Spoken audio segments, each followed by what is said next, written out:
Il fallait être jolie, il fallait être gracieuse, et je n'étais pas tout ça. Dans l'émission Les Rencontres du Papotin, Josiane Balasco a fait une intervention pleine de candeur. Alors qu'elle évoquait ses débuts de carrière, l'actrice s'est souvenue que, déjà à l'époque, elle se sentait différente des autres aspirantes du grand écran. Les jeunes filles jouaient des jeunes premières. Il n'y avait pas de rôle pour des filles qui n'étaient pas blondes aux yeux bleus, ou brunes, pulpeuses, a-t-elle explicité. Je me trouve plutôt normale, je me suis toujours trouvée dans la moyenne, pas belle, pas laide. Mais, la jeune Josiane Balasco n'a pas laissé passer cette différence entacher ses rêves de gloire.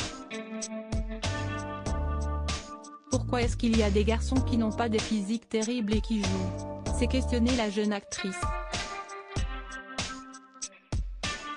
Et pourquoi ça ne serait pas la même chose pour les filles? Josiane Balasco comprenait alors que si sa beauté ne pouvait se mesurer à celle des autres actrices, elle avait tout intérêt à changer les règles du jeu.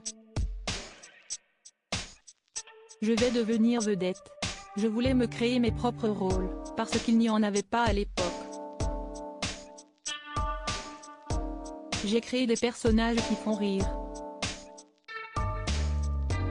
L'humour est alors devenu sa qualité salvatrice, qui lui a permis de signer plus d'une centaine de films tout au long de sa carrière. On fait plutôt rire avec les défauts qu'avec les qualités. On fait plutôt rire parce qu'on tombe, parce qu'on glisse sur une peau de banane que parce qu'on fait un pas de danse très joli. Supérieur à Josiane Balasco, qui sont les hommes qui ont marqué sa vie? Josiane Balasco, 6e invitée des Rencontres du Papotin après le président de la République Emmanuel Macron, Henri Poulain, Virginie Efira, Julien Doré et Gilles Lelouch. Josiane Balasco est la 6e invitée qui vient compléter le casting 5 étoiles du programme de France 2. Dans ce format inattendu, les célébrités se prêtent à un question-réponse face à un parterre de journalistes atteints de troubles du spectre autistique.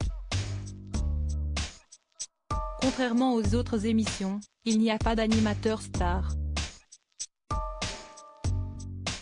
Inspiré par la rédaction du journal Le Papotin créé en 1990 par Driss El Kessori, éducateur à l'hôpital de jour d'Antony, c'est cette veine que veut retranscrire l'émission télévisée, permettant aux invités, et aux journalistes, d'exprimer de beaux moments de vulnérabilité à l'antenne.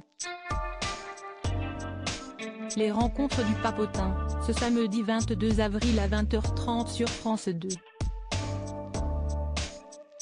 Article écrit en collaboration avec 6 médias Crédit Photo, Capture France 2.